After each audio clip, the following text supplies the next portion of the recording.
Vamos lá, meus irmãos, vamos lá. Começando aqui nosso terceiro dia de aula de teologia pastoral. Já oramos, como é nosso costume, mais uma vez, graça e paz, boa noite. Graça e paz a todos, boa noite. Boa noite, graça e paz a todos. Graça e paz a todos. Graça e paz, boa noite. Boa noite. Meus irmãos, vamos lá nessa noite fria, nessa noite que Deus preparou para nós. Vamos começar aqui nossa terceira aula de teologia pastoral. Vou concluir hoje aquela parte em que, no último encontro nosso, eu disse que queria falar sobre Eugene Peterson e sobre um assunto muito, mas muito importante, e vamos entrar no tema de vocação. Vou estar fazendo hoje um apanhado aqui, tanto da minha apostila, quanto do livro do Eugene Peterson, quanto do livro de Spurgeon, quanto no livro de John MacArthur, e assim nos demais materiais que a gente tem selecionado aqui para vocês, tá bom?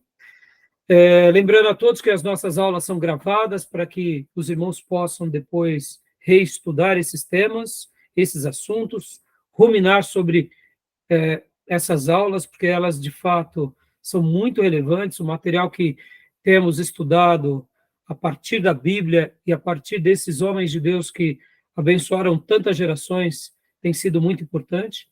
Essas aulas também são gravadas para que, no futuro, irmãos possam estar fazendo o curso em EAD, e também para que irmãos espalhados, aonde quer que essas aulas cheguem, possam ser abençoados e esclarecidos por esse material, para poder servir melhor a Igreja de Jesus. Tá bom? Então, vamos lá, meus irmãos, como é costume nosso, vamos ler um texto bíblico. Eu quero ler com os irmãos. Hoje nós vamos estar trabalhando muito sobre o assunto de vocação, então eu quero ler com os irmãos algumas porções, e eu convido o meu irmão a abrir aí a sua Bíblia em Mateus, capítulo 11. Mateus 11.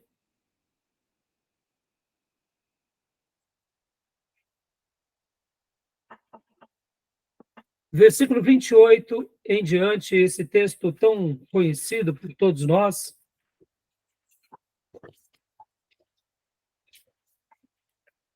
Quem achou, por favor, pode ler para nós. Mateus 11, 28 a 30. Posso ler, pastor? Por favor. Venham a mim, todos os que estão cansados e sobrecarregados, e eu darei descanso a vocês. Tomem sobre vocês o meu jugo e aprendam de mim, pois sou manso e humilde de coração. E vocês encontrarão descanso para as suas almas, pois o meu jugo é suave e o meu fardo é leve. Aleluia. Leia para nós também, meus irmãos, pastor Johnny, por gentileza, Mateus 9, 9. Percebam, irmãos, aqui Jesus está fazendo um convite para todos, para todas as pessoas. Ele está convocando, ele está vocacionando pessoas para segui-lo, pessoas para amá-lo.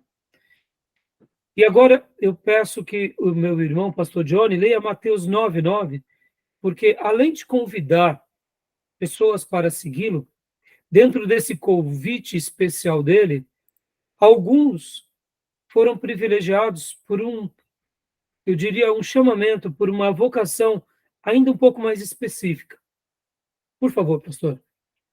Pois não. Mateus 9, 9. Saindo, Jesus viu um homem chamado Mateus sentado na coletoria e disse-lhe: siga-me. Mateus levantou-se e o seguiu. Essa passagem é linda e tem um significado lindíssimo, porque, como os irmãos bem sabem, Mateus ele era publicano, e naqueles dias o publicano ele fazia um papel muito, muito singular. E o publicano não era uma pessoa comum, ele era um judeu a serviço de Roma. Ele cobrava impostos para Roma. Então, os judeus tinham os publicanos como traidores, porque eles trabalhavam cobrando imposto do seu próprio povo para Roma. E, naturalmente, por eles serem maltratados pelo seu povo, eles acabavam, muitas vezes, se enveredando por um caminho de erro. Já que eu estou me queimando com o meu povo, logo eu irei enriquecer. E era comum o distrato aos publicanos, eles eram considerados como pecadores, corruptos, mal vistos, e ao mesmo tempo também eles eram pessoas que se enveredavam para esse erro. Eles pegavam os donativos, ou melhor, os impostos, passavam parte para Roma e cobravam um pouco a mais dos seus próprios compatriotas. Mas aqui Jesus estende o terno convite dele a quem? A um pecador, a um publicano, a esse que era mal visto, e disse: venha, siga-me. E aqui a gente conhece a história e ele se torna um apóstolo. Mas qual que é o destaque que eu queria dar aqui? Ele abandona tudo e segue. Hoje, a melhor comparação nossa para um publicano seria um político extremamente corrupto, que é bem, vamos dizer assim, reconhecido pela sociedade, que já foi provado, condenado. Jesus está convidando esse político para se tornar um seguidor de primeiro grau dele, ou seja, para segui-lo não só como um discípulo, mas agora como um apóstolo. E a Bíblia diz que ele, deixando tudo, o segue. A comparação melhor que a gente poderia fazer ele deixa, quem sabe, o Senado da República, quem sabe a Câmara dos Deputados, ou quem sabe a vereança, ou a prefeitura. Estou imaginando aqui, não estou dizendo que todos os políticos são corruptos, mas supondo que tenhamos que se enquadre bem esse perfil. A Bíblia diz que ele, deixando tudo, abandona tudo, segue Jesus. Literalmente, ele troca. Então, essa vocação foi uma vocação especial, porque Jesus fez um convite especial. Tá bom? Então, guardem isso. Jesus chama todos, mas dentre todos esses que ele chama, alguns têm um chamamento mais específico, mais orientado, com um propósito mais elevado. E agora vamos para o terceiro texto, que está em Atos dos Apóstolos, capítulo 9, versículo 4. Quem quiser ler, ou o pastor Johnny, ou outro irmão, fique à vontade. Pode repetir? Atos 9, 4 e 5. 4 a 6, aliás. Atos 9, do 4, 6. Ele caiu por terra e ouviu uma voz que lhe dizia: Saulo, Saulo, por que você me persegue? E Saulo então perguntou: Quem és tu, Senhor? E ele respondeu: Eu sou Jesus, a quem você persegue. Levante-se, entre na cidade, alguém lhe dirá o que você deve fazer. Aqui é aquele grande momento em que Jesus se manifesta a Paulo, se revela a ele, e perceba, Jesus fala para Paulo: por que você está me perseguindo? E aqui nós, lendo o texto, evidenciamos algo notável. Paulo estava indo a perseguir os cristãos em Damasco. Ele tinha recebido carta dos líderes religiosos de Jerusalém. E agora, Jesus se revela a ele e diz: por que você me persegue? Quem persegue um cristão persegue Jesus. E aqui, Jesus se mostra a Paulo, se revela a Paulo. E Jesus dá uma ordem para ele: olha, vai até a cidade que você vai ser instruído nessa cidade. Alguém vai te dizer o que você irá fazer. Leia para nós, pastor Johnny, versículos 15 e 16, quando Ananias ele recebe do Senhor as palavras, eu diria, definindo esse chamamento de Paulo. Mas o Senhor disse a Ananias: Vá, este homem é meu instrumento escolhido para levar o meu nome perante os gentios e seus reis, e perante o povo de Israel. Mostrarei a ele quanto deve sofrer pelo meu nome. Pode ler o 17 também, Tá bom. Então por favor. Ananias entrou na casa, pôs as mãos sobre Saulo e disse: Irmão Saulo, o Senhor Jesus, que apareceu no caminho por onde você vinha, enviou-me para que você volte a ver e seja cheio do Espírito Santo. E olha só, meus irmãos, aqui, né, Paulo é visitado por Jesus, e Paulo agora foi visitado novamente por Jesus por meio de Ananias. Paulo teve a experiência com o Cristo ressurreto, foi a sua primeira experiência, e logo na sequência, quando já estava lá nessa casa, agora ele tem uma experiência novamente com o Cristo ressurreto, sendo que o Cristo ressurreto estava se revelando a Ananias. E aqui nas palavras de Ananias, nós entendemos de uma forma bem peculiar que Paulo ele foi escolhido para levar o nome dele perante os gentios, reis e perante o povo de Israel. Mostrarei a ele o quanto deve sofrer pelo meu nome. Paulo foi vocacionado e logo na sua vocação o Senhor disse: você será o meu mensageiro, o meu eleito, dentro do meu povo, entre os gentios, e você sofrerá por causa do meu nome. E assim, a gente conhece já a história do grande apóstolo. Deixo esses textos aqui para os meus irmãos, porque hoje a gente vai trabalhar muito sobre vocação. E hoje eu quero trabalhar muito sobre essa ideia de um vocacionado, um verdadeiro vocacionado. A importância de termos certeza dessa vocação, a importância de realmente ouvirmos de Deus, a importância de ver Deus atuando por nosso intermédio, vendo a igreja confirmar aquilo e não se deixar se abater por nada nem por ninguém. E ao tratar desse assunto, nessa matéria, aos irmãos que são pastores ou que são missionários, ela é muito relevante. Mas mesmo aqueles que não são pastores ou missionários, que foram levantados para serem obreiros, indiferente da área, é importante termos certeza pelo qual Deus nos separou. E aqueles demais obreiros que não serão necessariamente pastores, nem missionários, nem pertencerão a um staff, mas serão ali ministros da igreja, serão crentes ali servindo como obreiros e apoiadores. É importante sabermos que numa igreja local, Deus levanta esses homens, Deus levanta essas pessoas para abençoar a igreja e quando eu, mesmo sendo um membro piedoso, apoio o meu pastor, apoio a igreja local, eu serei abençoado por causa daquele chamado. Porque, irmãos, guardem isso que eu aprendi com um amigo meu. O dom de Deus nos encontra. Como assim?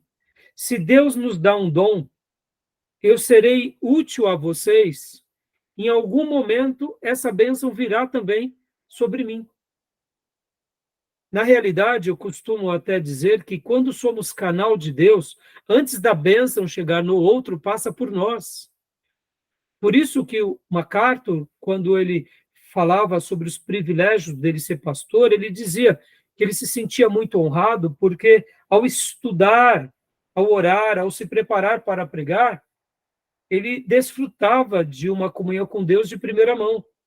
Ou seja, antes de sermos boca de Deus entre os homens, a boca de Deus já está nos lapidando, já está nos ministrando, já estamos desfrutando de tudo isso. E o dom de Deus nos encontra no sentido assim, podem ver que o dom é maior do que o ministro, porque o dom veio do Espírito. Então, em algum momento, vocês terão essa experiência, vocês pregarão uma mensagem, farão uma obra, farão um evangelismo, cantarão um hino, se sentirão usados. Mas se vocês tiverem o privilégio de gravarem, como muitos de vocês já participaram disso, quando nós gravamos algo e nós assistimos aquele momento, ficamos surpresos como naquele momento, depois de uma semana, um mês, ou quem sabe um ano, ou muitos anos, a gente vê aquela ministração, Deus fala conosco como se nós não fôssemos a pessoa pregando, sendo que fomos nós que pregamos. Porque, na realidade, o que Deus está nos ensinando nessa interação? Que ali era o servo de Deus, era o próprio Deus usando um vaso, que, por sinal, éramos nós mesmos. Isso vale, inclusive, para um texto escrito, para um estudo. Você escreve um assunto, você manda uma carta para alguém, você evangeliza alguém. Depois de alguns anos, você pega aquele material, vai ler, aquele estudo te abençoa. O dom de Deus nos encontra. Por quê? Porque isso é maior do que nós. Então, por que eu estou falando sobre isso? Que eu aprendi com o pastor Elias Codinhoto.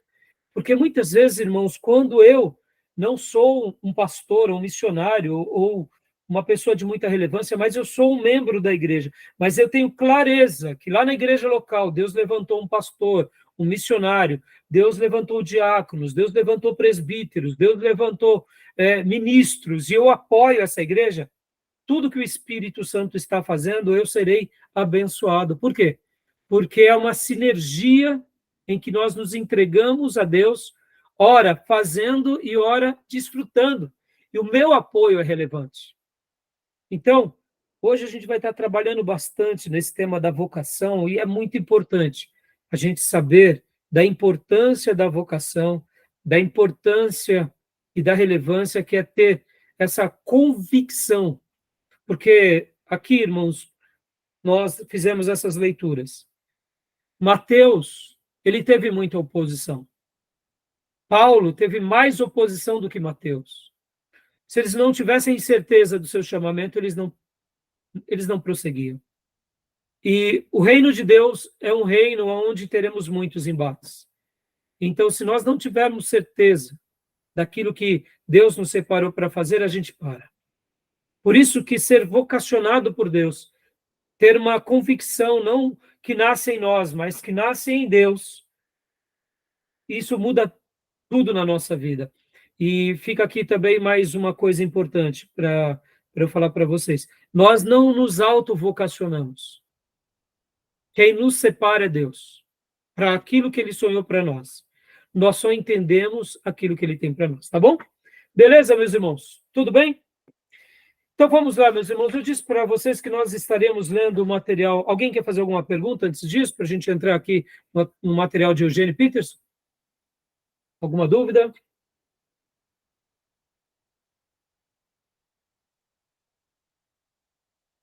Tranquilo? Hoje tá bom o áudio, tá bom a transmissão, né? O meu deu Então uma vamos lá. cortada aqui, mas eu acho que é a minha internet, pastor. Aqui para mim tá ótimo, né? Tá bom, né? Ok. Para mim tá, mas de repente vão me avisando, tá bom? Bom, meus irmãos, então vamos lá, meus irmãos. Vamos ler o material, né? Na semana passada eu disse para vocês aqui, enquanto nós terminamos o nosso material, que nós estávamos aqui. Eugênio Peterson, no seu livro Um Pastor Segundo o Coração de Deus, fala do trabalho dos ângulos. E aqui eu pedi para vocês lerem, né, a introdução desse livro. Vou até pôr a capa do livro aqui para vocês, só para vocês verem qual é o livro. Capa é essa.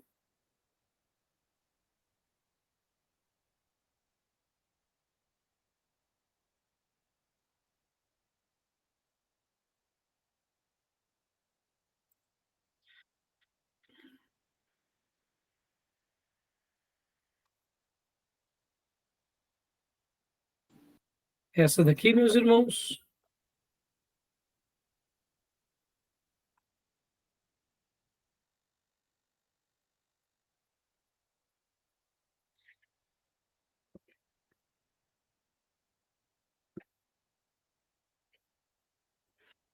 Opa, sumiu aqui vocês, só um segundo.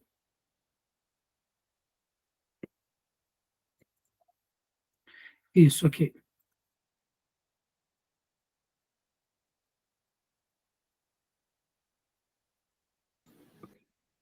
Pastor, o senhor projetou? Não, vou projetar agora. Ok. Estou meio perdido aqui por causa dessa luva.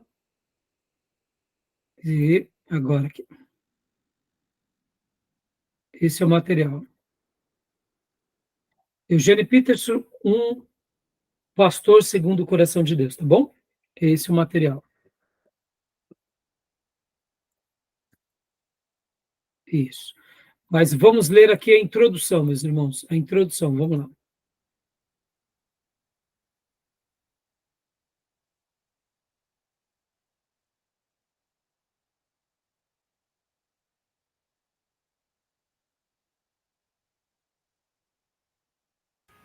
Deixa eu colocar aqui novamente. Pastor, Pois não. no livro do Chamado para o Ministério, do Spurgeon, Hum, eu achei muito interessante que ali ele traz um tipo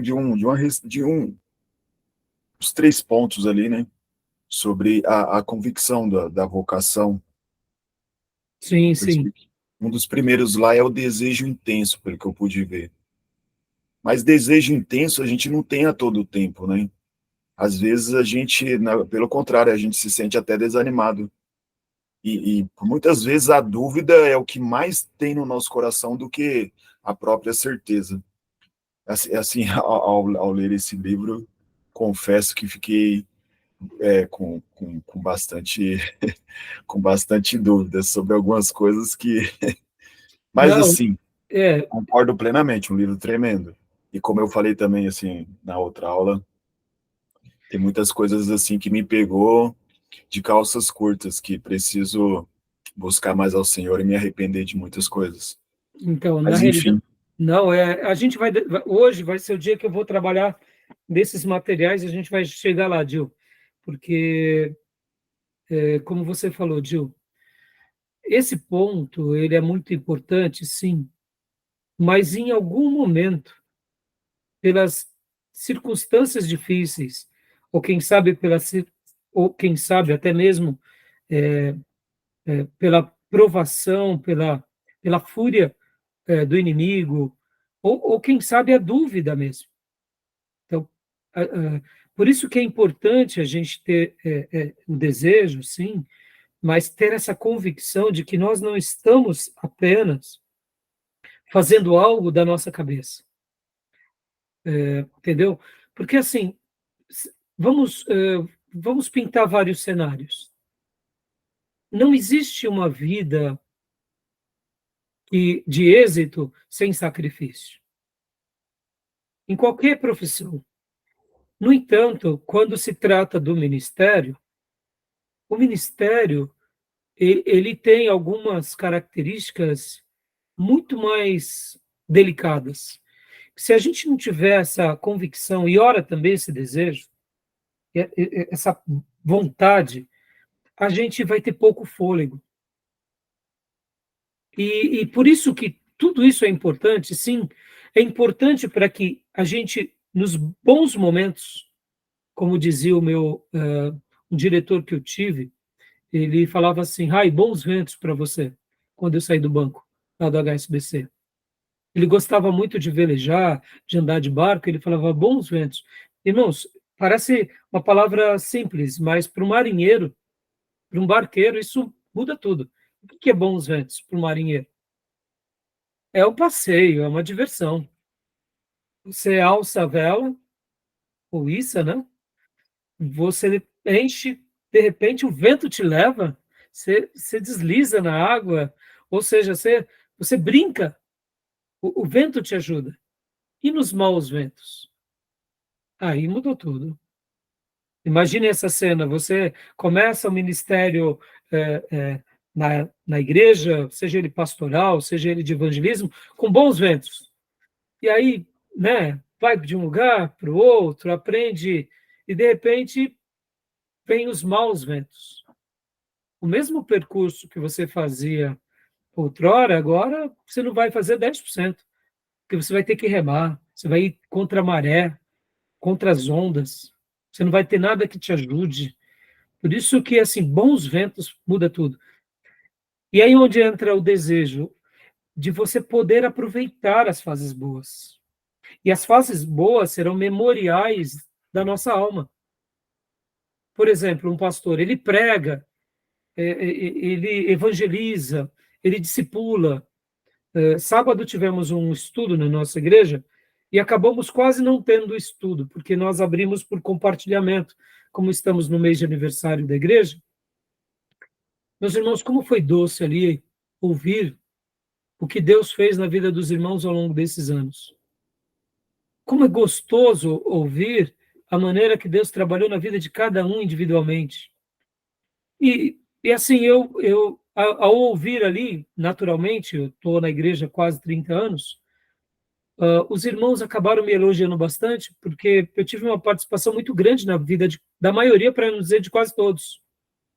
E ali eu comecei a lembrar, falei, puxa vida, isso daqui aconteceu, né? Olha aquilo lá, nossa, tivemos essa outra coisa. Ou seja, a gente não lembra muitas vezes de tudo que Deus faz. Não é ingratidão.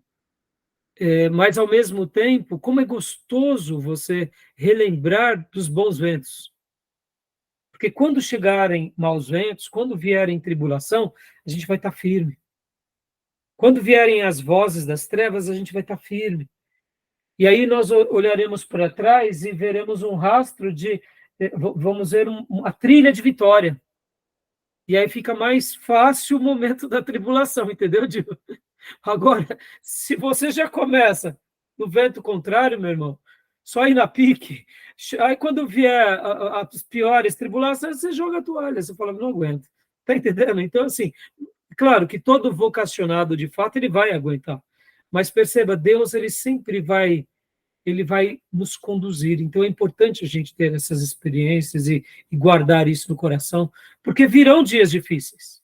O problema é que hoje o evangelho virou um lugar para a gente mostrar as nossas virtudes. Esse é o ponto. Então, podem ver, Gil, o evangelho é um lugar hoje para a gente mostrar a nossa beleza, nossa sabedoria, nossa performance. E o ministro cristão, ele não existe para isso. O evangelho é para ele pregar a mensagem salvadora. Ele não é a mensagem. Ele é só o mensageiro da mensagem. Hoje o mensageiro tem mais protagonismo, e a igreja, do que a mensagem.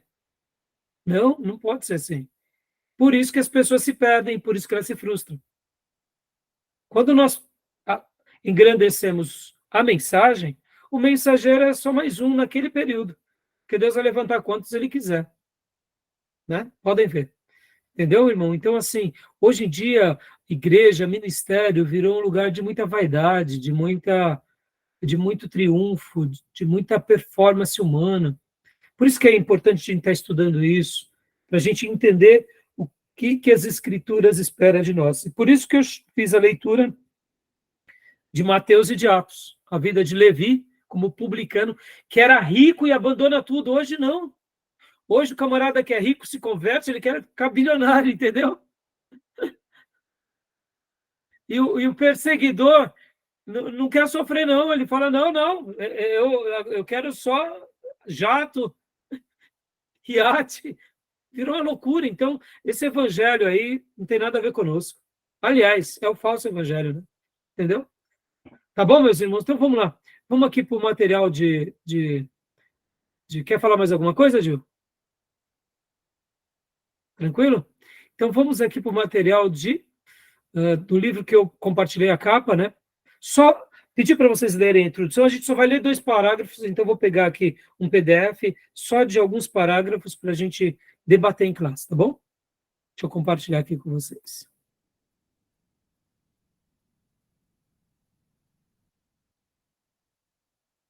Aqui, meus irmãos. Essa parte aqui. Encontrei dentro... quem quer ler para nós? Pode ler, Tomé? Por favor. Encontrei dentro da trigonometria uma metáfora que pode ser útil para enxergarmos o que foi apresentado. Digo que as 3 atividades essenciais ao ministério são os ângulos de um triângulo. Ao olharmos para a figura, o que nos chama a atenção são as linhas que aparecem em proporções variadas, em relação umas às outras. Mas o formato total é determinado pelos ângulos. As linhas visíveis que formam o pastorado são a pregação de sermões, o ensino e a administração. Os pequenos ângulos deste ministério são a oração, a Bíblia e a orientação espiritual. O comprimento e a proporção das linhas são variáveis, satisfazendo inúmeras circunstâncias e se acomodando a uma grande quantidade de dons pastorais. Se estiverem, porém, separadas dos ângulos ou forem construídas ao acaso, não formarão um triângulo. Até aí, Tomé. Está ótimo, por enquanto. Lembram que na última aula nós, ao falarmos sobre quem que, de fato, reorganiza a igreja, quem que faz o redirecionamento da igreja, quem era, irmãos, que faz o redirecionamento da igreja? O líder, né? O pastor. O líder, o pastor. Tudo começa por uma liderança. Então, o redirecionamento, quem deve dar o tom, a tônica, é o líder, é o pastor. Logo, o Eugene Peterson agora, ele está falando o seguinte, vamos pensar um pouco. E esse livro dele, que é Um Pastor Segundo o Coração de Deus, ele vai trabalhar na seguinte desconstrução. Antes disso, deixa eu falar um pouco. Quem é Eugene Peterson? Eugene Peterson, ele é considerado pastor de pastores. A igreja dele não é uma igreja muito grande, mas ele se tornou uma pessoa muito relevante. Por quê? Porque ele, com as suas ideias e com as suas propostas, e por meio do dom do Espírito Santo de Deus na vida dele, é claro, porque isso é Deus despertando ele faz com que os pastores entendam melhor o seu papel. E o que acontece? Por que ele é considerado pastor de pastores? Por afirmações como essa, por exemplo. Ele vai dizer o seguinte, que quando nós olhamos para a figura de um ministério pastoral, principalmente, ele coloca aqui que ele enxerga o ministério pastoral como se fosse um triângulo. Ou seja, ele vai usar a trigonometria como uma base para desenvolver a sua tese. Tanto é que esse livro ele vai trabalhar em cima disso. Aqui é só a introdução, mas depois, quem quiser pode ler. Quem lê o livro completo, eu vou estar considerando pontos extras, tá bom? Então, quando ele fala, como que nós vemos um pastor? Porque qual que é a grande questão, irmãos? Muitas vezes nós vamos para o ministério copiando o formato daquilo que a gente aprende.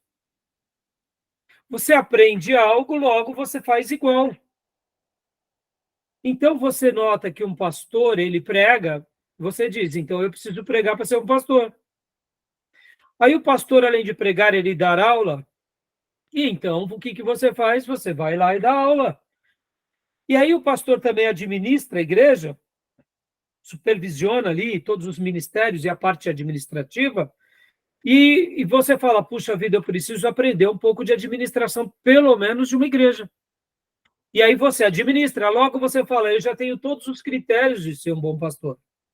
Mas vamos imaginar uma outra situação. Se converte dentro da nossa igreja um professor universitário que trabalha dentro de uma faculdade e ele é um professor da área de gestão ou de administração. Ora, ele já é um professor universitário, ele fala bem. Ele trabalha dentro de administração, ele ensina sobre esse tema, logo ele entende sobre o assunto. Em pouco tempo, ele olha assim o ministério pastoral e fala, eu quero ser um pastor. O que falta para ele? Falta ele conhecer um pouco mais da Bíblia e pregar aos domingos ou pregar nos cultos públicos. Aí ele prega, ele consegue transmitir uma boa mensagem. Aí ele é convidado para dar uma aula. Ele vai lá e dá uma boa aula, porque ele já tem uma experiência na docência. E, de repente, ele é convidado para uma área administrativa da igreja. Ele se dá muito bem, porque ele já é um administrador. Logo, em um ano, ele se acha que ele é um pastor. Eu te digo, será que ele é um pastor? Percebam, nós temos uma relação de comparação. Nós comparamos. Se fulano faz isso, ele é aquilo. Mas no critério do pastorado não é assim. Porque é por isso que Eugene Peterson ele vai desconstruir. E olha aqui o que ele disse, essas frases aqui, ó. As linhas visíveis formam o pastorado são a pregação de sermões, o ensino e a administração.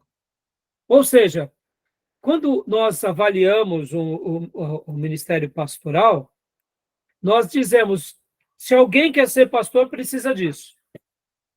Ele precisa pregar sermão, porque se ele não prega um sermão, ele não é um pastor.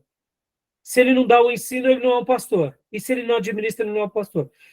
Tem alguma coisa de errada nesse critério, irmãos? No primeiro momento, não, né? Concordam?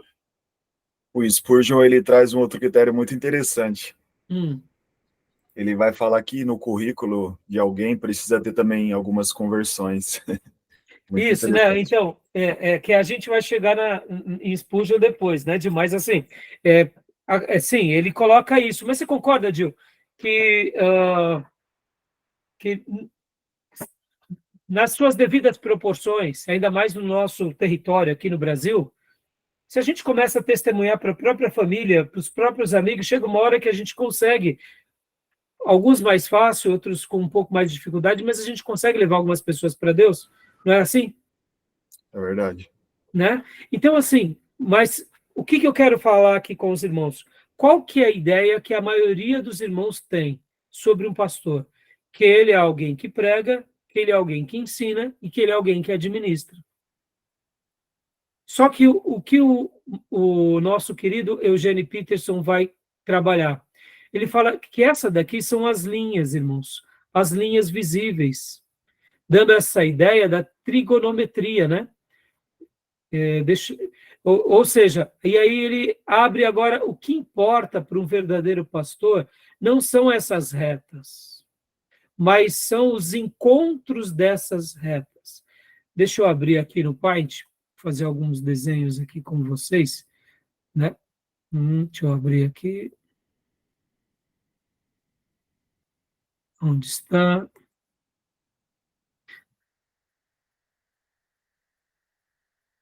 Eu não estou achando agora aqui. Tem problema, depois eu... Mas imagine agora um triângulo, irmão. Qual é a proposta deles? Vocês conseguem ver o meu rabisco que eu estou fazendo aí? Sim. Conseguem ver? Viram? Em verde? Agora sumiu. Sumiu, né? Isso, então eu vou fazer aqui mesmo, tá? Eu vou fazer aqui mesmo. Então, percebam, alguns pastores pregam muito bem, irmãos. Olha, eles têm uma mensagem muito poderosa. Ensinam um pouco. E tem uma administração muito boa. Estão entendendo? Olha só, são retas, né? O nosso querido Eugênio, desculpem pela minha... que eu estou fazendo no mouse, né? Tá vendo? O triângulo. Ele vai falar que o que importa não são essas retas. Cada uma dessas retas, que são importantes, não diz tudo. O que diz está aqui. Está no encontro, nos ângulos. Eu não sei como que faz. Deixa eu ver aqui, para ficar mais tempo. A caneta. E acho que a gente avalia isso bem, né? Porque o triângulo só é triângulo uma vez que ele tem 3 lados e tem esses encontros. Exatamente. Ele deve ser bem feliz. Exatamente. Então, o que acontece? O Eugene Peterson está falando que nesse ângulo do triângulo, que é a grande relevância, que é o encontro deles. E quais são os ângulos? Os pequenos ângulos desse ministério são oração, a Bíblia e a orientação espiritual. Pastor, assim, algo tão simples, mas muda tudo. Um profissional da fé, ele não ora. E se ora, é uma oração performática. Um profissional da fé não lê a Bíblia nas entrelinhas, não lê a Bíblia profundamente. Ele faz uma leitura performática dos textos. E orientação espiritual, aí piorou. Ele vai seguir o que dá certo, não o que está certo. Estão entendendo, irmãos? Então, Para Eugene Peterson, essa vai ser uma das coisas mais importantes da vida de um vocacionado, de um ministro. E aqui, meus irmãos, deixa eu gastar um tempo aqui com vocês. Vamos falar aqui algo que eu gosto muito. Eu gosto muito de ter esse momento com os meus obreiros e principalmente com os irmãos da liderança. Esporadicamente, eu sempre fazia essa pergunta e, na medida do possível, eu faço essa pergunta. Como que vai a sua vida de oração? Como que vai a sua leitura bíblica? Se um obreiro diz, pastor, eu estou orando muito pouco, a primeira coisa eu falo, então mude os seus hábitos e encontre tempo para orar.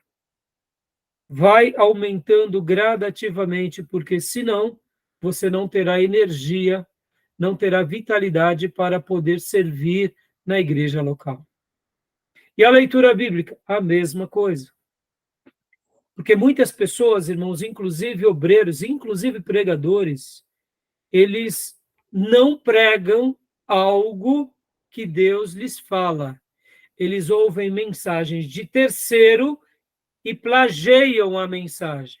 E para piorar, ainda não dão nem a fonte na hora de pregar. Ou seja, é muito fácil eu pregar uma boa mensagem de um grande pregador. O mais difícil é eu ouvir de Deus aquela mensagem. Agora, como que eu ouvirei de Deus para pregar a outros, se eu, no meu particular, não ouço de Deus para mim? E aqui, irmãos, eu digo sem medo de errar, 90% ou 99% das mensagens nascem da vida de devoção de um crente. Quanto mais devotado ou quanto mais devocionais eu faço, mais eu ouço a Deus. E, naturalmente, eu terei algo a dar para os outros. Agora, eu ouço de Deus, como eu aprendi com Russell Shedd. Toda vez que eu leio a Bíblia, é como se Jesus estivesse do meu lado, falando comigo. Aí, então, é o meu momento em que ele fala comigo. O Eterno se comunica a mim e ao meu coração. Quando eu fecho a Bíblia e oro, agora é o meu momento de me dirigir a ele. Ou seja, é a comunhão do próprio Deus com o Filho e desse Filho com o Eterno.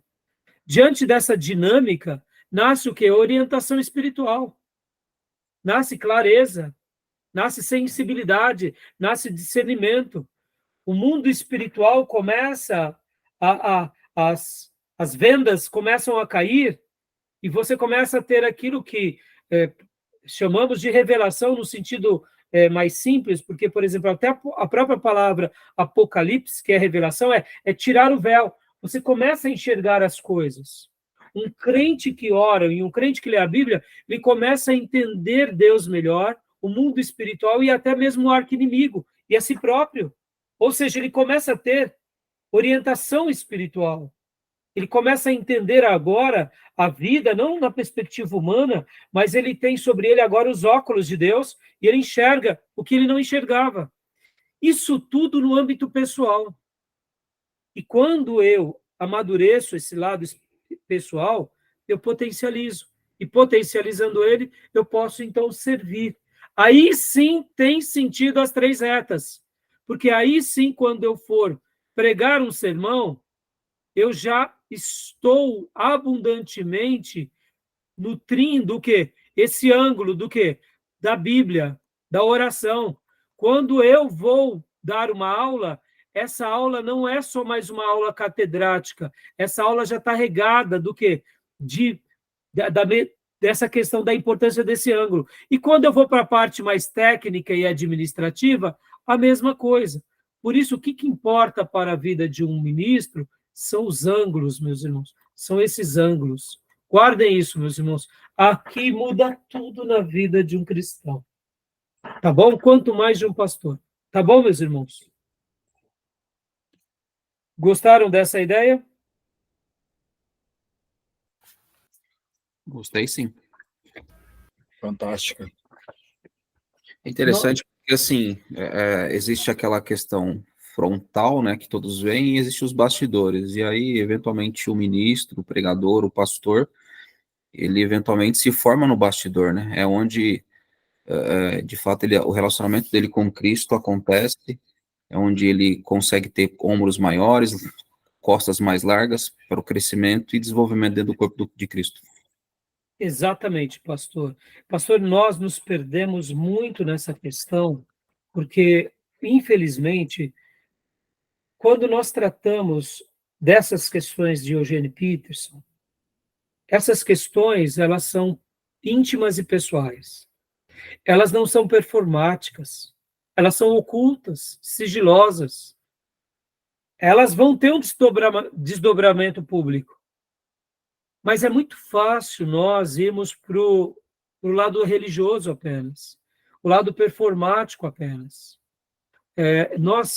E aqui onde entra uma divisão muito grande, eu posso ser um excelente professor no ginásio, no colégio, na universidade, eu posso ser um líder muito proeminente no mercado de trabalho, eu posso ser um orador muito brilhante entre os juristas, entre os advogados, eu posso ser uma pessoa que tem carisma diante das pessoas, mas quando nós vamos para a igreja, nós achamos que essas mesmas coisas se coadunam com a igreja e não é verdade, porque lá na igreja, só isso não basta. Porque lá não é uma empresa, lá não é uma faculdade, lá não é uma escola. Lá é algo que emana de Deus. Então, na realidade, nós muitas vezes nos enganamos e aqui, quando a gente para avaliar, para pensar, e aqui, por isso que eu falo para vocês, leiam o que vocês puderem de Eugene Peterson, porque ele vai nos fazer refletir dessa forma, ele vai nos fazer enxergar aquilo que estava com véus. Nós sabemos que tem algo além, mas a gente não consegue vislumbrar o que é. Está subjacente. E na hora que a gente começa a caminhar com homens de Deus assim e aprender, nós crescemos. E por isso que eu falo que, e eu vou até ler aqui essa apostila e vou fazer uma leitura também de uma frase que eu concluo, inclusive, essa parte da vocação, porque casa-se muito bem esse momento.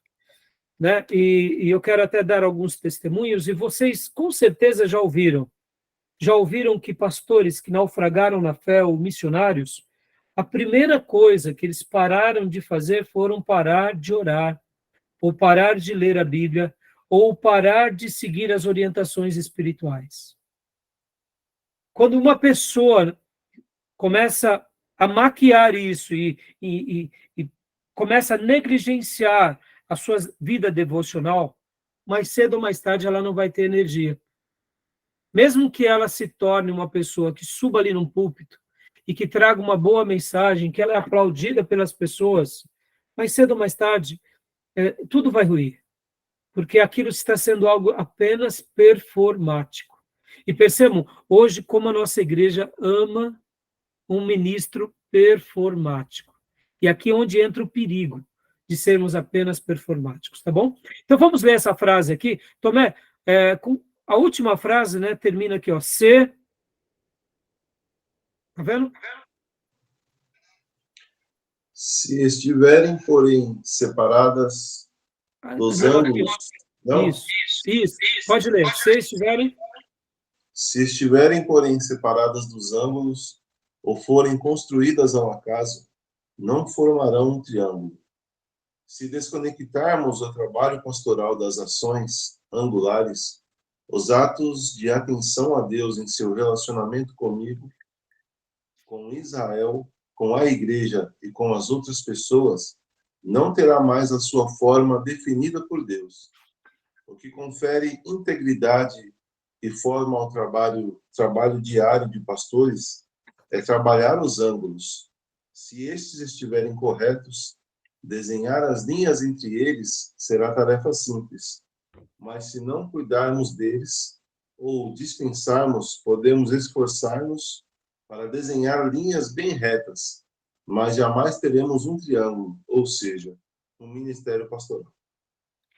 Ficou claro, meus irmãos, essa orientação de Eugênio Peterson? Tudo bem até aí? Deixa eu ler mais um parágrafo aqui dele. Existem... Aqui, ó.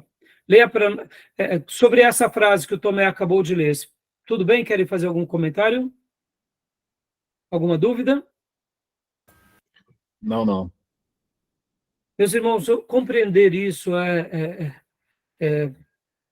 compreender algo maravilhoso. Deixa eu contar aqui um testemunho bem breve, antes de lermos esse último parágrafo. O pastor Bill Hybel estava numa mesa, num restaurante, conversando com um pastor, e aquele pastor estava aos frangalhos, falando da sua vida, falando dos seus erros e o porquê ele caiu. E ali estava se rasgando diante do Bill Hybel, e o pastor Bill Hybel perguntou para ele: o que houve, meu irmão? Por que você chegou onde chegou? E o pastor disse a ele: pastor, eu comecei a me permitir ser cobrado demais pelos irmãos da igreja, pelas tarefas, e nesse frenesi de fazer as coisas para agradar as pessoas, eu fui entrando num estilo de vida muito automático, e parei de cuidar da minha vida pessoal, parei de cuidar da minha vida com Deus, dos meus momentos de oração, e quando fui ver, eu estava ali sendo mais um profissional, mas eu não estava tendo prazer nenhum por nada do que eu fazia. E ali, quando eu fui ver, eu estava querendo outras coisas para me satisfazer. Foi quando eu busquei alguns atalhos para me preencher. Foi quando eu pequei, foi quando eu acabei com a minha vida. Nessa fala parece besteira, meus irmãos, mas nós teremos momentos que a gente vai precisar dar uma pausa para reconstruir a nossa vida. Lembram que na matéria de psicologia pastoral, nós dividimos ela em 2 blocos: o autocuidado e o cuidado dos outros. Quando eu não consigo cuidar de mim, como eu cuidarei de alguém? Quando eu não consigo ter um período de oração, e aqui, meus irmãos, eu não quero rotular que você tem que orar meia hora, 1 hora. Eu quero dizer, você tem que orar todos os dias. Uma oração, de fato, que chega diante de Deus. Pode ser uma oração de 5 minutos, de 10, pode ser uma oração de meia hora, pode. Mais do que você orar muito tempo, é saber que você está falando com Deus. E aqui também a réplica vai para a leitura. Quantas vezes na vida aprendemos que nós temos que ler muito? E eu até digo para vocês, meus irmãos, na minha opinião, eu acho que nós temos que ler bem. Não ler muito. Ler muito é ótimo, desde que você esteja lendo bem.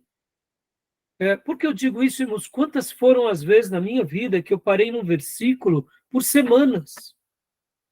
Aquele versículo não saía do meu coração de dia, de noite, na madrugada, no outro dia. E aí, muitas vezes, eu até me cobrava, não, vou ler outras coisas. Lia outras passagens da Bíblia, mas voltava para ele. E quanto Deus tem falado comigo sobre essas coisas. Então, assim, muitas vezes a gente lê muito, mas não lê com qualidade. E aí fica essa fala, mais do que ler muito, é ler bem, é ler correto, é dissecar.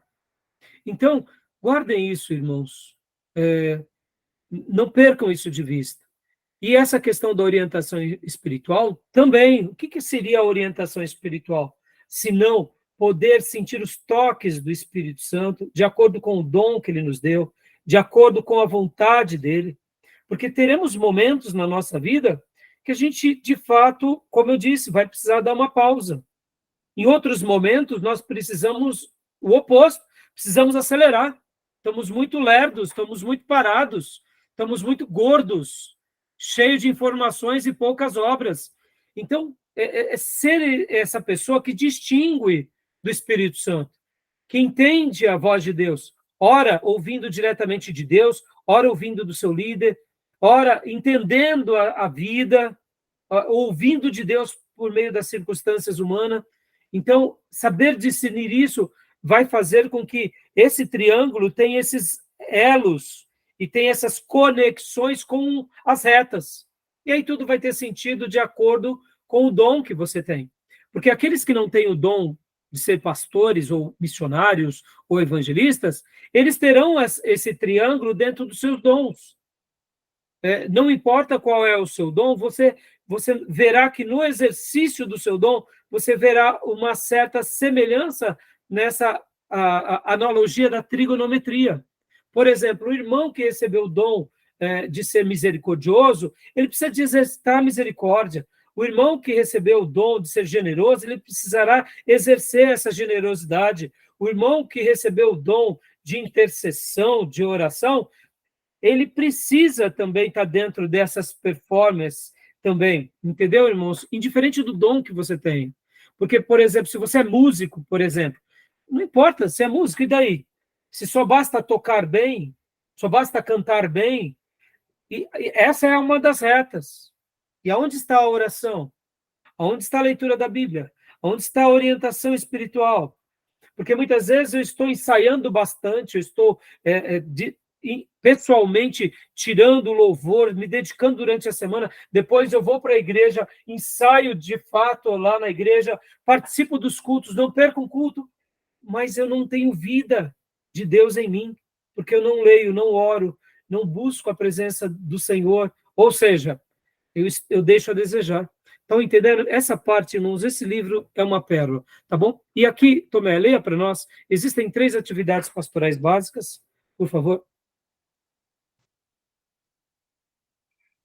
Existem 3 atividades pastorais básicas, tão críticas que determinam a forma de todas as outras: oração, leitura da Bíblia e orientação espiritual.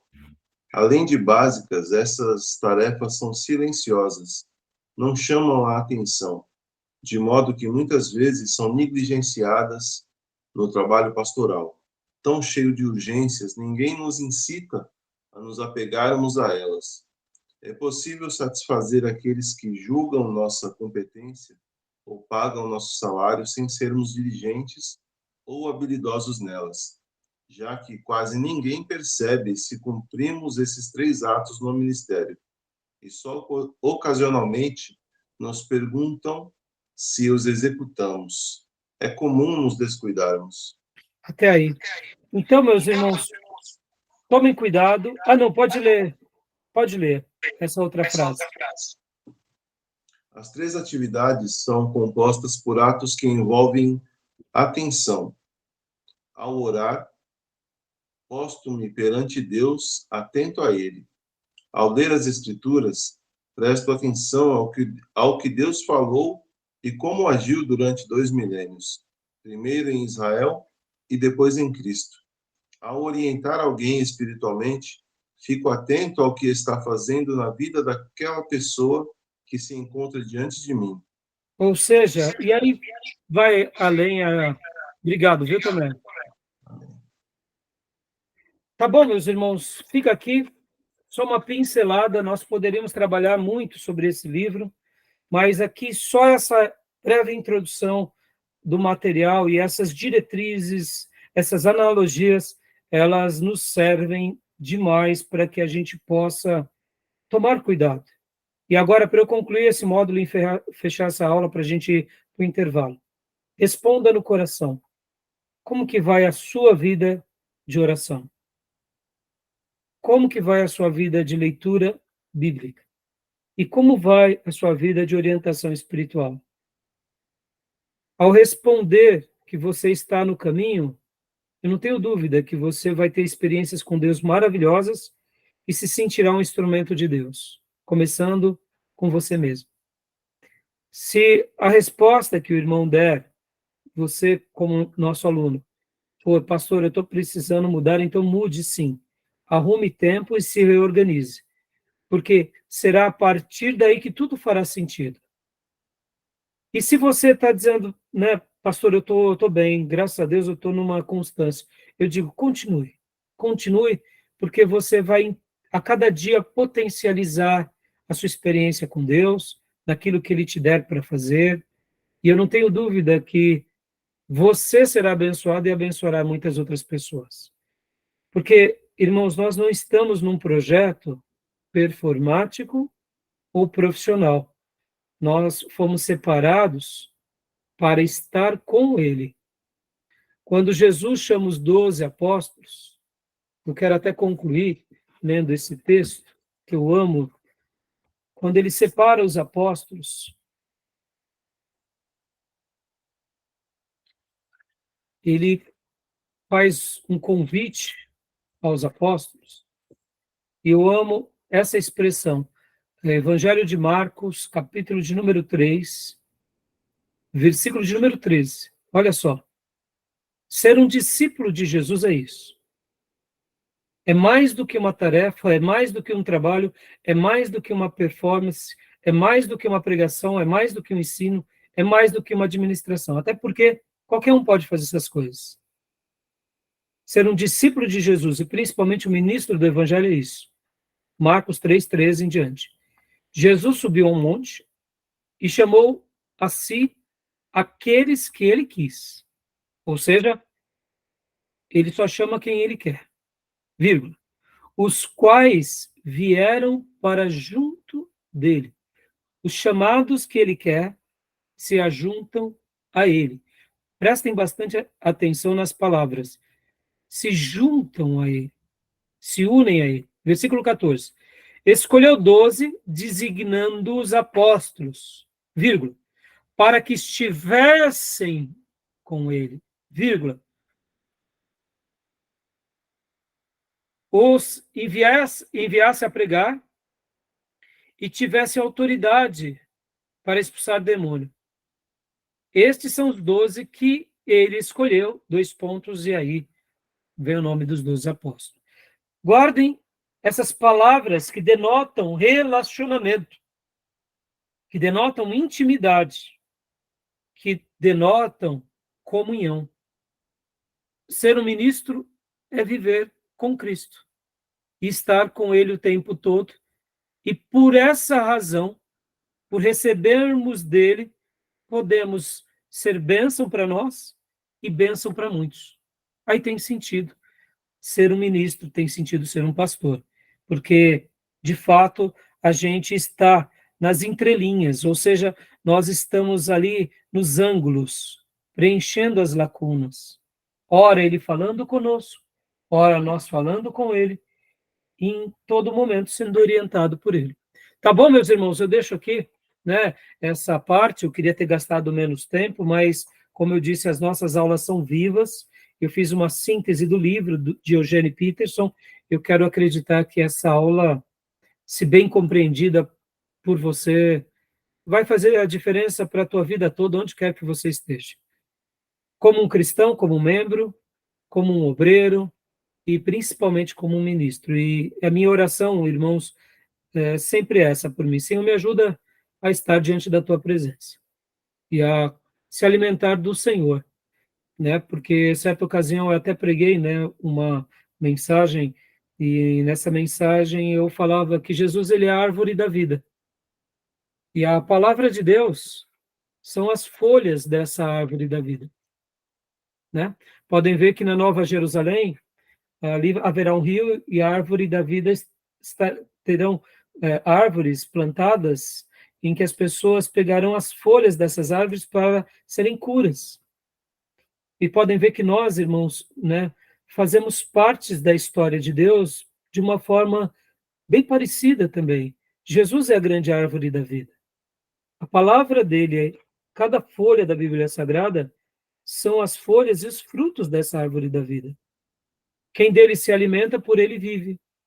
E dessa forma, podemos ser bênção, né? Porque podem ver que nós nos tornamos o quê? Perfumes de Cristo nessa terra. Nós exalamos, não é a nossa virtude, é a virtude dele. Por quê? Porque nos alimentamos dele, vivemos para ele. Que Deus nos ajude nessa caminhada, tá bom, meus irmãos? Que sejamos, né, perfumes de Cristo, que sejamos instrumentos de Deus, onde quer que estejamos, tá bom? Vamos para o nosso intervalo? Vamos lá. Vamos lá. Então, eu vou parar aqui nossa gravação, tá bom? Com um pouco maior aqui esse primeiro bloco, mas não tem problema.